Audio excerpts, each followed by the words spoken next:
Good evening students வந்து பார்த்தீங்கன்னா எல்லாருக்கும் ஒரு பெரிய ஸ்பெஷலான ஒரு குட் ஈவினிங் ஓகேங்களா. ஸோ வந்து பார்த்தீங்கன்னா ஸ்கூல் ஸ்டூடெண்ட்ஸுக்கு வந்து பார்த்தீங்கன்னா ரொம்ப ஒரு இம்பார்ட்டன்ட் அப்டேட்டு. அது என்னென்னு வந்து பார்த்தீங்கன்னா 11th 12th ஸ்டாண்டர்ட் ஸ்டூடெண்ட்ஸு ஒரு சிலர் வந்து பார்த்தீங்கன்னா சில சப்ஜெக்ட்ஸ் நான் ஓரளவுக்கு சுமாராக தான் பண்ணியிருக்கேன், ஃபெயில் பண்ணிடுவாங்கன்னா நிறைய பேர் பயப்படுறாங்க. அதுவும் எந்த சப்ஜெக்டை ரிப்பீட்டடாக சொல்கிறாங்கன்னா மேக்ஸ் எக்ஸாம் தான் சொல்கிறாங்க. அப்புறம் நான் மேக்ஸ் எக்ஸாம் வந்து பார்த்தீங்கன்னா நான் எழுதியிருக்கேன், ஆனால் நான் அட்டன் பண்ண சம்ஸில் வந்து பார்த்தீங்கன்னா சில சம்ஸுக்கு ஆன்சர் வரல, இருந்தாலும் நான் அட்டன் பண்ணியிருக்கேன். எனக்கு பாஸ் பண்ணாங்களா ஃபெயில் பண்ணாங்களா, சப்போஸ் ஃபெயில் பண்ணிட்டா நான் திரும்ப எழுதினா திரும்ப ப்ரிப்பேர் பண்ண எனக்கு ரொம்ப பயமாக இருக்குது சொல்லி ரொம்ப பேர் நர்வஸாக இருக்காங்க. அதுலேயும் குறிப்பாக ஒரு சில 11th ஸ்டாண்டர்ட் ஸ்டூடெண்ட்ஸு நான் அந்தளவுக்கு எஃபெக்டிவாக பண்ணல, ஆனால் வந்து பார்த்தீங்கன்னா நான் மேக்ஸிமம் எல்லா கொஷினுமே அட்டன் பண்ணியிருக்கேன், ஓரளவுக்கு சம்ஸு போட்டிருக்கேன். ஒரு சிலருக்கு ஆன்சர் வரல, எனக்கு வந்து பாஸ் போட்டுருவாங்களா இல்லைனா மார்க் போடாமல் விட்டுருவாங்களா, திரும்ப படிக்கணுமே ப்ரெஷராக இருக்குது நிறைய பேர் கேட்டிருந்தாங்க. அதுவும் மேக்ஸை தான் குறிப்பிட்டு சொன்னாங்க. ஒரு சிலர் கெமிஸ்ட்ரி பற்றி சொல்லியிருந்தாங்கப்பா, ஒரு சிலர் வந்து பார்த்தா ரேராக, ஒரு சிலர் வந்து பார்த்தா பயாலஜி சொல்லியிருந்தாங்க. இந்த சப்ஜெக்ட்ஸ் தான் ரிப்பீட்டட் சொல்லி அதுலேயும் மேஜராக மேக்ஸை தான் ஹைலைட் பண்ணி சொல்லியிருந்தாங்க, பாஸ் ஆவதே கஷ்டம்னு. ஒரு விஷயம் நல்லா சொல்கிறேன் கேட்டுங்கப்பா, நான் ஆல்ரெடி சொன்னது தான்.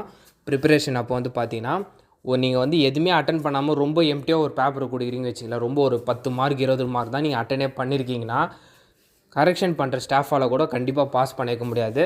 ஆனால் இந்த மாதிரி சொன்ன ஸ்டூடெண்ட்ஸ் எல்லாருமே பார்த்தீங்கன்னா மேக்ஸிமம் வந்து பார்த்தீங்கன்னா ஒரு 60லேருந்து 70 மார்க்குக்காவது அட்டன் பண்ணியிருக்காங்க. ஆனால் வந்து சில சம்ஸ் வந்து பார்த்தீங்கன்னா ஆன்சர் வரலன்னு சொன்னாங்க, அதுக்கு யாரும் கவலைப்படாதீங்க ஓகேங்களா. ஸோ ஸ்டெப் மார்க்ஸ் உங்களுக்கு இருக்குது ஓகேங்களா.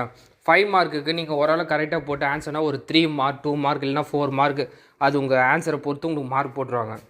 ஸோ அதை அடிப்படை பார்த்தீங்கன்னா நீங்கள் வந்து பார்த்தீங்கன்னா ஃபுல் மார்க் வரலைன்னா கூட ஒரு சில கொஷின்ஸுக்கு வந்து பார்த்தீங்கன்னா மார்க்ஸ் ஓரளவுக்கு போடுவாங்க, கண்டிப்பாக பாஸ் ஆக சான்ஸ் இருக்குது ஓகேங்களா. ஒரு 35க்கு ஒரு 30 தாண்டிட்டிங்கன்னா கண்டிப்பாக உங்களுக்கு பாஸ் போட பார்ப்பாங்க, ஏன்னா மார்க்ஸ் ஓரளவுக்கு எழுதிருப்பீங்க ஓகேங்களா. நம்மகிட்ட சொன்ன ஸ்டூடெண்ட்ஸ் எல்லாருமே வந்து பார்த்தீங்கன்னா நான் அட்டன் பண்ணியிருக்கேன் ப்ரோ, ஆனால் வந்து ஆன்சர் வந்து சரியாக வரல, கொஞ்சம் நிறைய மிஸ்டேக் பண்ணியிருக்கேன் நாங்கள். ஸோ உங்களுக்கு அதுக்கெல்லாம் கழிச்சு ஃபுல் மார்க் வராமல் 5க்கு ஒரு 3 2 அந்த மாதிரி வரலாம் ஓகேங்களா. 3 மார்க் கொஸ்டின் 1 2 அந்த மாதிரி கூட வரலாம் ஓகேங்களா. ஸோ யாரும் வரி பண்ணாதீங்க, அப்படி போட்டால் கூட கண்டிப்பாக பாஸ் பண்ணி விட்டுருவோம் ஓகேங்களா. எனக்கு தெரிஞ்ச ஒரு ஸ்டூடெண்ட்ஸு 2024 நடந்தது வந்து பார்த்தீங்கன்னா, அதாவது மேக்ஸ் எக்ஸாம்ப்பா 12th ஸ்டாண்டர்ட் ஓகேங்களா. ஸோ 90க்கு வந்து பார்த்தீங்கன்னா ஆல்மோஸ்ட் 70 to 80 மார்க்ஸுக்கு எழுதினார். ஆனால் வந்து பார்த்தீங்கன்னா ஆவரேஜாக படிக்கிற ஸ்டூடெண்ட், ஆனால் வந்து சம்ஸில் வந்து எல்லாமே கரெக்டாக ஆன்சர் கொண்டு வரல, ஓரளவுக்கு அட்டன் பண்ணியிருந்தார். அவரோட 90க்கு எவ்வளோ வந்து பார்த்தீங்கன்னா 54 மார்க்ஸ் வாங்கியிருந்தார் ஓகேங்களா. ஸோ டோட்டலாக அவரோட மார்க்கு 64, அந்த 10 மார்க்கோடு சேர்த்து. ஸோ அவர் இப்படி தான் புலம்புனார், எனக்கு ஃபெயில் போட்டுருவாங்களா, ஏன்னா நான் ஆன்சரே டெரே பண்ணல, தப்பு போட்டுருவாங்களா, ஃபுல்லாக மார்க் போட முட்டுருவாங்க நிறைய சொல்லியிருந்தாங்க. பட் பாஸ் ஆகி ஒரு டீசெண்டான நல்ல மார்க்கே வந்துருந்துச்சு. ஸோ நல்லா, அதாவது கொஷின்ஸை மேக்ஸிமம் அட்டென்ட் பண்ணவங்க பாஸ் ஆகிறதுக்கான சான்சஸ் ரொம்ப அதிகமாக இருக்குது. ஸோ பயத்தை விட்டுட்டு ஹாப்பியாக இருங்க. அதேமாதிரி வேல்யூஷனும் நார்மலாக தான் போகுது ஓகேங்களா.